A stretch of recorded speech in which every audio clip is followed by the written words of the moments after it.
मेरा नाम अबिद है और मैं लुधियाना से हूँ। आपने रिसेंटली कौन सा एग्ज़ाम दे दिया, कौन सा रहा? मैंने अभी रिसेंटली HCS जुडिशियल ब्रांच का एग्ज़ाम दिया और मेरा रैंक 1 था उस एग्ज़ाम में। काफ़ी बड़ी उपलब्धि है, तो सबसे पहले क्या कहते हैं? मेरे लिए तो मतलब ये फर्स्ट अटैम्प्ट था ये एग्ज़ाम, एंड आई बिलीव मैं ये क्लियर भी सिर्फ इस करके कर पाई बिकॉज मेरे पास बहुत अच्छी गाइडेंस थी। मेरे मेंटर GP सर, उन्होंने मतलब फर्स्ट डे से मेरे साथ इतना काम किया। उन्होंने मेरी हर वीकनेस, हर स्ट्रेंथ पे फोकस किया और मेरे को बताया कि मैं क्या करूँ, कैसे करूँ, और वो उनकी वजह से है कि मैं आज रैंक 1 पे हूँ। मेरे को ऐसा लगता है मैं जज किसी भी कोचिंग इंस्टीट्यूट से बन जाती, बट ये जो रैंक मैं लेकर आ पाई हूँ वो उनकी वजह से है। तो आपने कब सोचा था कि मैंने इस एग्ज़ाम देना, ये इस प्लानिंग की? मतलब मेरे को हमेशा से पता था मेरे को लॉ करना है बिकॉज मेरा फैमिली बैकग्राउंड ऐसा है कि जहाँ पे सब लॉयर्स हैं, जजेस हैं, तो मेरे को ये पता था लॉ करना है। बट ये कभी भी नहीं डिसाइड किया था कि लॉ में आगे क्या करना है।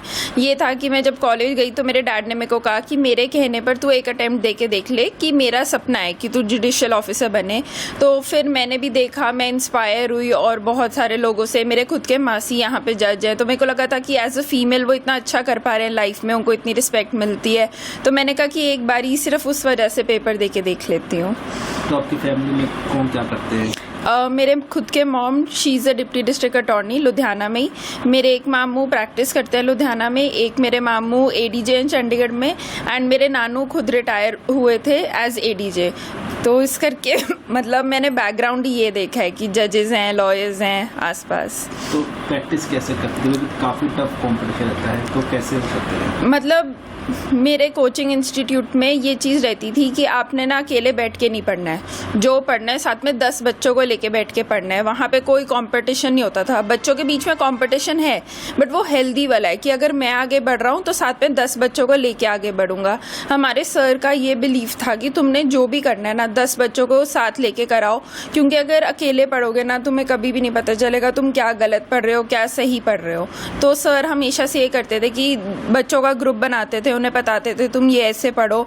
एक बच्चा कुछ पढ़ाता था, एक बच्चा कुछ पढ़ाता था, एंड आई थिंक वो ही एक चीज़ है जो सर का एक सक्सेस रेट इतना हाई रखता है। तो कितना टाइम देते थे आप? वहाँ पे कोई टाइम नहीं है। सर बोलते थे सुबह 9 बजे आओ, रात के चाहे 12 बजे तक बैठे रहो। सर हमें खाना खिलाते थे, चाय पिलाते थे, और ज़बरदस्ती मतलब हम मना भी करते थे कि सर नहीं हमने खा लिया है, बट वहाँ पे ऐसे घर वाला माहौल था, बांटते करते थे। हम सर के साथ बैठे रहते थे पूरा दिन, बस डिस्कशंस होती थी।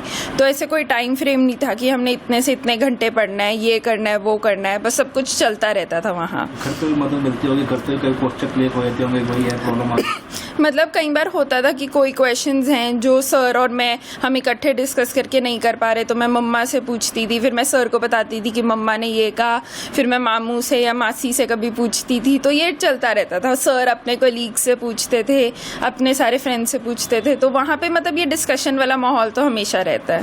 तो कब आपने ये तैयारी शुरू की? मैंने ये तैयारी लास्ट ईयर जुलाई में शुरू की थी, एंड पूरा 1 साल हो गया तैयारी के बाद बस। तो कब ये एग्ज़ाम दे, नोटिफिकेशन कब आया, कब? इसकी नोटिफिकेशन आई थिंक जनवरी में आ गई थी, एंड इसका इंटरव्यू 30 सितंबर को था, लास्ट मंथ। तो अभी आप तक नहीं, तो क्या अभी प्लानिंग किया है आपने तो फ्यूचर को लेकर? तो कैसे आपका लाइफ स्टाइल रहेगा? तो क्या आपको मोटिव आगे फैसले सोचे, लोगों की सोच होती है समाज के प्रति, वो क्या लेकर चल रहे हैं? मेरे लिए तो सबसे, जब मैं सर के पास फर्स्ट डे गई थी तो सर ने एक ओथ दिलवाते हैं हमें, ओथ ऑफ इंटेग्रिटी, और मेरे फैमिली में भी यही वैल्यूज़ रही हैं कि जो भी करना है इंटेग्रिटी के साथ करना है। तो मेरा बस ये एम है कि मैं जस्टिस करूँ, मैं सर्व करूँ सोसाइटी को, बट इंटेग्रिटी के साथ, बिना कुछ गलत किए कभी भी। तो जो आपके साथ और भी ऐसे आपके जूनियर्स हैं जो साथ पढ़ रहे हैं, उनको क्या देना चाहेंगी कि जो एग्ज़ाम दे रही हैं एडवोकेट है, किशोर है, उनको क्या करना चाहेंगे? मेरा एक बिलीफ है कि मतलब अगर पेपर क्लियर करना है ना तो विदाउट फियर जाना है, क्योंकि अगर हम ना बहुत डर लेके जाते हैं पेपर में कि पता नहीं क्लियर होगा नहीं होगा। सर हमें ये कहते हैं क्या हो जाएगा, नहीं क्लियर होगा तुम्हारी तनख्वाह थोड़ी रुक जाएगी, लगी नहीं अभी तनख्वाह, ज़्यादा से ज़्यादा क्या होगा, तनख्वाह लग जाएगी। तो किस डर से जा रहे हो, नहीं होगा तो और बहुत चीज़ें हैं। तो आई बिलीव बिना डर के जाना सबसे बड़ी चीज़ है। एक क्वेश्चन हो रहा है, हमारे यहाँ पे काफ़ी केसेस होते हैं, प्रेशर बहुत है जज पे रहता है, तो कहते हैं तो प्रेशर कैसे टैकल करने के लिए, क्योंकि इतने केसेस हैं, जज कम है, केसेस बहुत है, पॉपुलेशन इतनी है। उसके लिए आई बिलीव मतलब हमारा गवर्नमेंट, हमारी judiciary it's continuously working on that. Courts बढ़ा रहे हैं, जजेस बढ़ा रहे हैं। उसके अलावा भी मतलब इस सब के अलावा भी आई बिलीव पर्सनली बहुत स्ट्रेस हो जाता है जजेस पे। तो आई थिंक एक्स्ट्रा करिकुलर, कभी एक्सरसाइज कर ली, कभी अपने पेट्स के साथ हैंग आउट कर लिया, वो सबसे ज़्यादा इंपॉर्टेंट है। फैमिली के साथ बैठ गए ऑफिस के बाद, उन सब के साथ बैलेंस रहे कि सिर्फ काम नहीं, काम के साथ साथ अपनी हेल्थ, क्योंकि तभी हम कुछ अच्छा कर पाएंगे सोसाइटी के लिए, if we are healthy. End में आप क्या करना चाहेंगे? हाँ जी, एंड में आप क्या करना चाहेंगे? एंड में बस सबके लिए ये कि whatever you am, do it with full zeal and enthusiasm, and उसके अलावा आपको कुछ नहीं चाहिए सक्सीड होने के लिए। सर आपका नाम? मेरा नाम आर्यमन गुप्ता है, मैं लुधियाना से हूँ।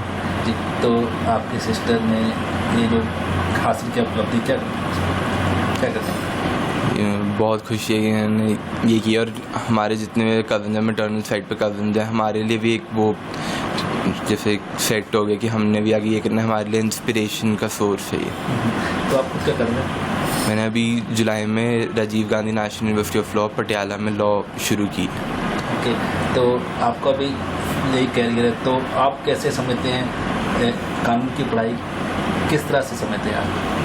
मैं समझता हूँ कि कानून की पढ़ाई इससे ज़रूरी है कि वो हमें एज ए सोसाइटी बताती है कि हमें क्या करना है, एंड लॉयर्स उसको इम्प्लीमेंट करते हैं, जजेस उसको सिखाते हैं कि हमें ये करना है, तो दोनों ज़रूरी है। तो आप अभी कैसा आपका सहयोग रहता था, क्योंकि ये तो काफ़ी टफ रहती, तो आप कैसे सपोर्ट करते थे उनको, फैमिली कैसे सपोर्ट करती थी? हम जैसे मेरे को दीदी ने कभी कुछ काम किए थे कि उनको ये रिसर्च में हेल्प चाहिए, कुछ चाहिए, तो मैं उसमें हेल्प कर देता था। मेरे मदर एज ए वो डिप्टी डिस्ट्रिक्ट अटॉर्नी, तो वो उसमें हेल्प करते, लीगल प्रॉब्लम्स में हेल्प करते थे। बाकी हमने कभी किसी चीज़ की लोड होती थी तो हम हमेशा आगे होते थे हेल्प करने के लिए। मतलब कि फैमिली की पूरी सपोर्ट रहती थी? जी, हमेशा। तो अभी तो काफ़ी आगे फ्यूचर काफ़ी है, उनका भी जॉब है, अभी आप कर रहे हैं, तो आगे क्या प्लानिंग रहेगी, किस तरह से समझते हैं फैमिली, और क्या फैमिली की प्लानिंग है आगे? कोई प्लानिंग तो कोई नहीं है। क्या कहना चाहेंगे, आप भी लोग कर रहे हैं, तो अभी फैमिली ऐसे मतलब कि कोई लोग वकालत पेशे जुड़े हैं, तो अभी क्या लोगों को क्या करना चाहिए, लोगों के लिए, आम पब्लिक के लिए जो भी बच्चे पढ़ाना चाहते हैं, उनकी क्या कहना चाहिए? ये कहना चाहूँगा कि आप जो भी आगे चूज़ करते हैं, लेकिन कभी अपने ऑप्शंस क्लोज डाउन आगे, क्योंकि हमारे पेरेंट्स भी हमें यही कहते हैं कि आपने ये स्ट्रीम चूज़ कर ली, पर आप यही नहीं है कि आपने इसी स्ट्रीम में रहना है, या यही नहीं है कि अगर आप लॉ कर रहे हो तो आपने प्रैक्टिस करनी है या जज ही बनना हो। कहते हैं हमेशा अपने ऑप्शंस एक्सप्लोर करो, एंड जितना आपके पास टाइम है अपने ऑप्शन देखो, टेस्ट आउट करो, एंड उसके बाद डिसाइड करो कि आप क्या करना चाहोगे आगे। तो फैमिली में भी आपके कौन कौन है, वो कैसे समय निकालते हैं, मतलब कैसे समय निकालते हैं उनके लिए? मदर वर्किंग है, वो 9 to 5 जॉब करते हैं, लेकिन वो हमेशा जब 5 o'clock के बाद भी या अपनी जॉब के टाइम में भी जब भी कोई हेल्प चाहिए हो वो हमेशा रेडी रहता है। एंड मेरे मदर हमेशा स्टडी में साथ रहे, डेली पूछते थे क्या पढ़ रहे हो। कॉलेज में भी मैंने कभी मैं साथ नहीं छोड़े, जो कॉलेज में भी हमेशा कहते हैं कि उनके हेल्प चाहिए, उसमें साथ रहते हैं। And same for my father. पापा क्या करते हैं? पापा मेरे प्राइवेट जॉब करते हैं यहाँ नाहर ग्रुप में। तो उनकी भी कैसे सपोर्ट रहती थी? उनकी भी उन्हें जैसे कभी किसी चीज़ की कमी नहीं होती, कोई भी चीज़ चाहिए हमारे फादर हमेशा सबसे आगे, उन्होंने अपनी नीड्स से ज़्यादा आगे मेरी और मेरी बहन की नीड्स आगे रखी। तो अभी ठीक है, मेरे को ये लगता है अगर मैं जीपी सर से ना मिली होती तो जो मेरा रैंक है आज, जो मेरे को रिकग्निशन मिल रही है, मेरे पेरेंट्स को रिस्पेक्ट मिल रही है, वो ना मिल पाती। सही गाइडेंस मिल जाए तो उसके अलावा आपको कुछ नहीं, क्योंकि पढ़ाई हर जगह होती है, कॉलेज में भी वही पढ़ते हैं, उसके बाद भी कहीं से भी कोचिंग लो वही। फैमिली में मैटरनल साइड में ये 3rd जनरेशन आ गई है इस लाइफ में कि कोई वकील है, कोई जज है, कोई एडीए है, तो ये सब हमेशा से ही देखा है।